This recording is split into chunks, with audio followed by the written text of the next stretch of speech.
اور کربلا سے لے کر صبح قیامت تک نبی کا دین حسین سے ہے، جبھی تو حضور نے فرمایا حسین منی وانا من الحسین۔ تو حسین کی عظمت، حسین کی ذات جو اتنی بلند ہے، آپ کی شخصیت، کہ ہم یہ صرف عاشورہ کے دن نہیں، سارا سال، بلکہ میں کہا کرتا ہوں کہ درختوں کو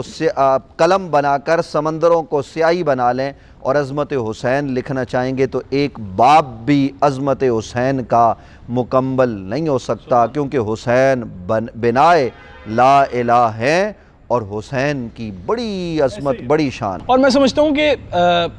مفتی صاحب ایک سوال یہ بھی ہے کہ محرم ہر سال آتا ہے اور کربلا کا واقعے کو سالوں گزر گئے ہیں، مگر ہر سال ایک رکت ہے، ایک آنسو ہے، ایک غم ہے، ایک مظلومیت، ایک پیاس ہے محرم کی۔ یہ بتائیے گا کہ یہ رکت جو ہر مسلمان، ہر انسان، میں کہوں گا کہ ہمیں تو عیسائی بھی خدمت کرتا ہوا نظر آ رہا ہے امام حسین کی، تو یہ رکت کیا ہے؟ دیکھیے، محرم ہر سال آتا ہے اور یہ دن میں اور آپ نہیں پھیرتے۔ قرآن مجید فرقان حمید نے کہا تلک الایام نداولھا بین الناس، ہم لوگوں کے درمیان دنوں کو پھیرتے ہیں۔ کچھ دن ایسے ہوتے ہیں کہ خود قرآن کہتا ہے وذکرھم بایام اللہ، اللہ کے دنوں کا تذکرہ کرو۔ تو میں یہ عرض کروں گا کہ پورا سال تو اللہ کا ہے، ہر دن، ہر مہینہ، ہر ساتھ اللہ کی ہے، تو پھر اللہ یہ کہہ رہا ہے کہ میرے دنوں کا تذکرہ کرو۔ یہ وہ دن ہیں جو کسی خاص کے ساتھ مخصوص ہو جاتے ہیں، اور جب وہ خاص کے ساتھ وہ دن خاص ہوتا ہے تو پھر خاص لوگ اس خاص دن میں خاصوں کا تذکرہ کر کے خاص مقام حاصل کرتے ہیں۔ تو سید الشہداء سیدنا حضرت امام پاک امام حسین علیہ السلام اور آپ کے رفقا کو جس بے دردی کے ساتھ کربلا میں شہید کیا گیا، حضرت سیدنا آدم علیہ السلام سے انسانیت کی تاریخ کا آغاز ہوتا ہے۔ وہ اللہ کے نبی ہیں اور انبیاء کرام علیہ السلام تو آپ جانتے ہیں کہ وہ معصوم ہوتے ہیں۔ حضرت آدم سے لے کر صبح قیامت تک جو آخری انسان آئے گا، ان سارے انسانوں میں جس پر جو ظلم ہوا وہ اپنی جگہ پر، لیکن حسین پر جو ظلم ہوا وہ کائنات کا سب سے بڑا ظلم ہے۔ اور یہ آپ نے سوال کیا کہ ہر سال جب محرم آتا ہے تو ایک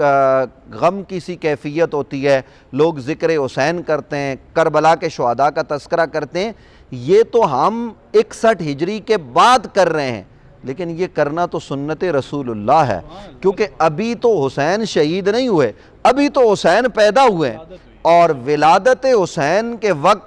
جو خوشی تھی،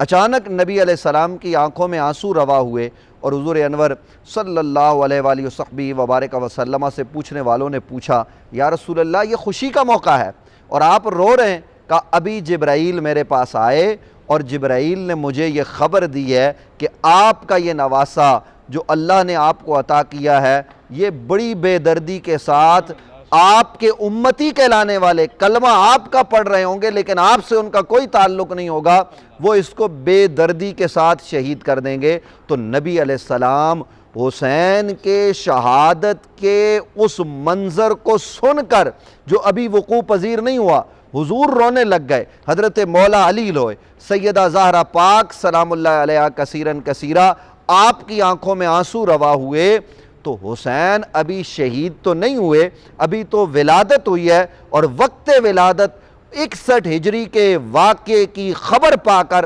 حضور کی آنکھوں میں آنسو ہیں۔ تو جب حضور کی آنکھوں میں آنسو ہیں، ابھی واقعہ نہیں ہوا، اور جب واقعہ ہو گیا تو پھر آپ دیکھ لیجئے کہ کائنات میں ایک قرآن ہے، ہر آدمی انسان کو یاد کرتا ہے، اور حسین کسی کی میراث نہیں۔ یہ بات ذہن نشین رہے، نہ کسی سنی کی، نہ کسی شیعہ کی، نہ کسی اور کی، بلکہ حسین انسانیت کی میراث ہیں۔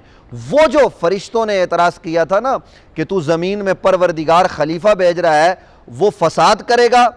وہ خون ریزی کرے گا، قتل و غارت گری کرے گا، نحن نسبح بحمدک ونقدس لک، ہم تو تیری تسبیح و تعلیل کرنے والے ہیں۔ تو اس اعتراض کا سب سے حسین جواب امام حسین نے کربلا میں دیا کہ فرشتوں نے وہ اعتراض کیا، آج فرشتے بھی حیرت زدہ ہیں کہ یہ کیا ہو رہا ہے، اللہ کے لیے، اللہ کے دین کے لیے، رسول اللہ صلی اللہ علیہ وآلہ وسلم کی ناموس کے لیے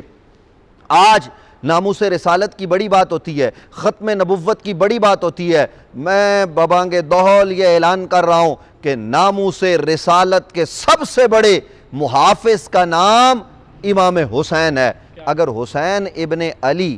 کربلا میں نبی علیہ السلام کے دین کو بچانے کے لیے، حضور علیہ السلام کی شریعت کو، حضور کے نظام کو بچانے کے لیے قربانی نہ دیتے تو مجھے بتائیے ناموس مصطفیٰ بچتی؟ بالکل ایسے ہی ہے، اور میں سمجھتا ہوں کہ امام حسین کی قربانی بھی شاید اسی لیے ہی تھی کہ ہر وقت کے یزید کو جواب دیا جائے، کیونکہ امام حسین نے کربلا میں ہی کہا تھا نا کہ مجھ جیسا تجھ جیسے کی بیعت نہیں کرے گا۔ تو مفتی صاحب یہ آخری سوال ہوگا اور میں چاہتا ہوں کہ مختصراً اس کا جواب بھی دیا جائے کہ امام حسین کی یہ قربانی ہمیں وقت یزید سے کس طریقے سے لڑنا سکھاتی ہے۔ امام پاک امام حسین علیہ السلام کی قربانی ایسی لازوال قربانی ہے کہ جو ہر مظلوم کو یہ دلاسا بھی دیتی ہے اور یہ اس کو طاقت بھی دیتی ہے کہ تم اگر حق کے لیے کھڑے ہوگے تو تم اگر ظاہری طور پر تمہاری زندگی کا خاتمہ بھی ہو جائے تو تم مٹو گے نہیں، تمہارا نام مٹے گا نہیں، تمہارا نام باقی رہے گا۔ امام پاک امام حسین علیہ السلام نے سب سے بڑے ظالم کی آنکھوں میں آنکھیں ڈال کے بتایا کہ میں شیر خدا کا بیٹا ہوں، میں نواسہ رسول ہوں، اور لوگ شریعت کے اس راستے پر جس میں شریعت نے رخصت دی ہے، یعنی شریعت کی رخصت کے راستے ہیں، اور جو رخصت پر عمل کرے ہم اس کو بھی برا نہیں کہتے کیونکہ وہ راستہ بھی شریعت کا ہے، لیکن عزیمت کا راستہ یہ کوئی اختیار کرتا ہے، اور پھر سب سے بڑے ظالم کے خلاف راہ عزیمت کو اختیار کرنا یہ تنہا امام پاک امام حسین علیہ السلام کا کام ہے۔ اور آپ ذرا غور کیجئے کہ امام حسین کیا کر رہے ہیں، آج ہمیں یہ بات تقویت دیتی ہے اور ہمارے ایمان کو جلا بخشتی ہے، آج یہ بات ہمارے لیے مشعل راہ ہے اور ہمارے لیے مینار نور ہے کہ ہم اس روشنی میں آگے بڑھ کر کامیابی کو سمیٹ سکتے ہیں، ظالموں کا مقابلہ کر سکتے ہیں۔ آج جو دنیا میں مظالم ہو رہے ہیں جیسا کہ فلسطین میں، کشمیر میں اور دیگر ممالک اسلامیہ میں، مختلف بلاد اسلامیہ میں جو مظالم ڈھائے جا رہے ہیں، ان مظالم کے مقابلے کے لیے ہمیں راہ حسین پر چلنے کی ضرورت ہے۔ حسین نے کیا کیا؟ آج ہمیں ذرا سی تکلیف ہوتی ہے ہم آؤ بکا شروع کر دیتے ہیں۔ حسین نے دین بچانے کے لیے، اپنے نانا کی شریعت بچانے کے لیے 6 ماہ کے ننھے علی اصغر کو قربان کر دیا۔ حسین نے کربلا میں شبیہ مصطفیٰ حضرت علی اکبر کو قربان کر دیا۔ حسین نے اون و محمد کو قربان کیا۔ حسین کے سامنے حسین کا بازو بن کے کھڑے رہنے والے جناب حضرت عباس علمدار شہید ہوتے ہیں، اس پر بھی سوائے انا للہ و انا الیہ راجعون کے اور کچھ نہ کہا، بلکہ ساری قربانیاں دے کر کہا اگر یہ قربانیاں رب کو دین کے لیے قبول ہیں تو حسین تب بھی راضی ہے۔ اور پھر حسین شہید ہوئے، حسین کی لاش پر گھوڑے دوڑائے گئے، اور اس بدن نازنین کو، ناظرین ذرا سوچئے غور کیجئے، آج لوگ کہتے ہیں ہم اس مسئلے میں جذباتی ہو جاتے ہیں، ہم یزید کو برا بھلا کہتے ہیں، اس بدبخت، اس لعین، اس کافر کو کیوں نہ برا بھلا کہیں کہ اس کے حکم پر، اس کی ایما پر حضرت امام حسین علیہ السلام کے جسم نازنین پر گھوڑے دوڑائے گئے، وہ جسم اقدس، وہ مطہر و مقدس بدن جس کو نبی علیہ السلام نے اپنے کندھوں پہ اٹھایا، جس